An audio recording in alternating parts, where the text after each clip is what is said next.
Бізде 4-ші лекциямыздың тақырыбы ерекше білім алу қажеттілігінің сипаты. Жоспар келесі бағыттардан тұрады. Ерекше білім беру қажеттілігі, ерекше қажеттіліктердің себептері, туа біткен және күрделі пайда болған себептер, ерекше білім алу қажеттілігінің белгілері және қорытынды. Ерекше білім беру қажеттілігі дегеніміз, яғни ЕБQ, бұл көптеген дамыған елдерде кеңінен таралған түсінік болып табылады. Өйткені инклюзивті білім берудің принципіне сәйкес, әр оқушының жемісті білім алу үшін барлық жағдайларды жасауға мектептің назарын аудару болып табылады. Ерекше білім қажеттілігі бұл әр оқушының оқуы табысты болуын қамтамасыз ету мақсатында психологиялық, педагогикалық әдістермен жүзеге асырылатын оқу үдерісіндегі көмек, пән қызмет көрсету қажеттілігі болып табылады.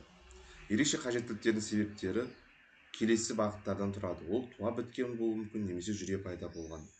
Туа біткен ерекше қажеттілік бұл генетикалық ауытқулар, яғни Даун синдромы, аутизм спектр бұзылыстары, церебралды сал ауруы сияқты генетикалық бұзылыстар баланың дамуына әсер етіп, ерекше білім алу қажеттіліктерін тудыруы мүмкін. Жүктілік кезіндегі асқынулар. Анасының жүктілік кезінде инфекциялық аурулармен ауруы, токсикоз, дұрыс тамақтанбау, немесе зиянды әдеттерге әуестенуі ұрықтың дамуына кері әсер тигізуі мүмкін. Шала туу және гипоксия. Жүктіліктің мерзімнен бұрын аяқталуы, немесе босану кезінде оттек жетіспеушілігі баланың жүйке жүйесінің дамуына әсер етіп, кейінгі білім алуында қиындықтар тудыратыны мүмкін. Жүре пайда болған. Бас ми жарақаттары және жүйке жүйесінің зақымдануы. Туғаннан кейінгі кезеңде алынған жарақаттар немесе жүйке жүйесінің зақымдануы баланың когнитивті және физикалық дамуына кері әсер етуі мүмкін. Инфекциялық аурулар. Менингит, энцефалит сияқты ауыр инфекциялық аурулар ми құрылымдарына зақым келтіріп, баланың оқу қабілетіне әсер етуі мүмкін. Психологиялық жарақаттар және стресс. Отбасындағы қиын жағдайлар, зорлық-зомбылық немесе басқа да психологиялық стресстер баланың эмоционалдық және когнитивті дамуына әсер етіп, ерекше білім алу қажеттіліктерін тудыруы мүмкін. Ерекше білім алу қажеттіліктерінің белгілері. Ерекше білім беру қажеттілігі бар балалардың танымдық, әлеуметтік және физикалық дамуына байланысты әртүрлі қиындықтар болуы мүмкін. Бұл белгілерді бірнеше негізгі санаттарға бөлуге болады. Танымдық қиындықтар, сөйлеу және қарым-қатынас дағдыларының бұзылыстары, қозғалыс және моторика ерекшеліктері, мінез құлық және эмоционалдық ерекшеліктер және сенсорлық бұзылыстар. Танымдық қиындықтар дегеніміз баланың ақпаратты қабылдау, өңдеу және қолдану қабілетінің бұзылуымен сипатталатын ерекше білім алу қажеттілігінің бір түрі. Бұл қиындықтар оқу процесіне, зейін мен есте сақтауға, ойлау қабілетіне әсер етеді. Танымдық қиындықтардың негізгі белгілері ақпаратты баяу қабылдау, есте сақтау мәселелері, зейіннің тұрақсыздығы, оқу және жазу қиындықтары, математикалық қиындықтар болып табылады. Сөйлеу және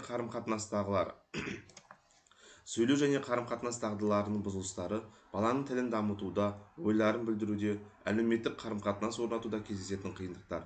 Бұл ерекше білім алу қажеттілігі бар балалар үшін маңызды кедергілердің бірі болып табылады.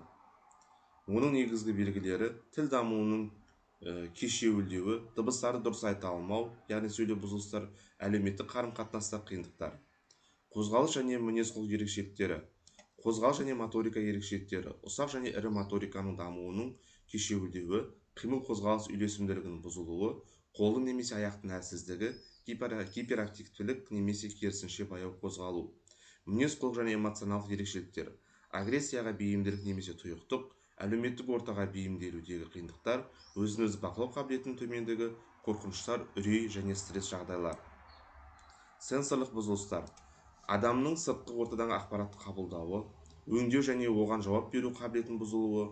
Бұл бұзылыстар көру, есту, дәм сезу, жанасу және кеңістікті бағдарлау сияқты сезім мүшелеріне қатысты болуы мүмкін.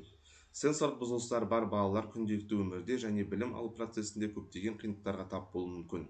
Олар әлеуметтік ортада өздерінің ыңғайсыз сезініп, мектепте оқу, қарым-қатынас жасау немесе ойын ойнау барысында қиындықтарға кезігеді. Ерекше білім беру қажеттілігі бар балаларға қолдау көрсету әдістері. Жеке оқыту бағдарламалары, әр баланың қажеттіліктеріне бейімделген арнайы оқу жоспарлары, оқыту әдістерін икемдену және жеке даму карталарын жасау. Педагогикалық түзету жұмыстары, логопед, дефектолог, психолог және арнайы педагогтардың көмегі. қосымша түзету сабақтары және арнайы әдістемелерді қолдану. Ата-аналармен жұмыс. Отбасы мен мұғалімдер арасында тығыз байланыс. Ата-аналарға кеңес беру, тренингтер өткізу. Үй жағдайында оқу процесін ұйымдастыру бойынша нұсқаулықтар беру. Қолайлы орта жасау. Арнайы оқу құралдары, инклюзивті сыныптар, кедергісіз орта, ақпараттық коммуникациялық технологиялар арқылы осы әдістер арқылы қолданыла алады. Қорытындылай келе, ерекше білім беру қажеттілігі бар балаларды қолдау, оларды толыққанды білім алуын, қоғамға бейімделуін және әлеуетін жүзеге асыруын қамтамасыз ететін маңызды процесс. Мұндай балаларға арнайы әдістер, түзету бағдарламалар мен қолайлы орта қажет. Әр балаға тең мүмкіндік беру қоғамның дамуының кепілі. Әр бала оның мүмкіндіктеріне қарамастан білім алуға құқылы. Инклюзивті қоғам қалыптастыру тек ерекше балаларға ғана емес, бүкіл қоғамға пайда әкеледі. Барлық балалардың тең мүмкіндігін қамтамасыз ету арқылы біз болашақта жан-жақты дамыған, төзімді және әлеуметтік жауапкершілігі жоғары ұрпақ тәрбиелей аламыз. Назарларыңызға рахмет.